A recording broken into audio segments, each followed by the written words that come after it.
श्री स्वामी समर्थ. जय जय स्वामी समर्थ.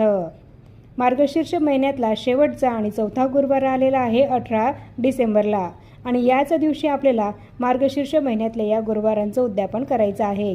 प्रत्येक महिला पूर्ण श्रद्धेने, भक्तिभावाने आणि विश्वासाने मार्गशीर्ष महिन्यातल्या या गुरुवारांच्या व्रताचं उपवास करत असते आणि हे व्रतसुद्धा करत असते. महालक्ष्मीची पूजा करत असते. तर या व्रताचं उद्यापन करताना आपल्याला काही महत्त्वपूर्ण चुका या टाळायच्या आहेत, जेणेकरून आपण केलेल्या या मार्गशीर्ष महिन्यातल्या संपूर्ण गुरुवारांचं फळ आपल्याला मिळेल. माता लक्ष्मीचा अखंड कृपाशीर्वाद हा आपल्यावर आणि आपल्या घरावर कायम राहील.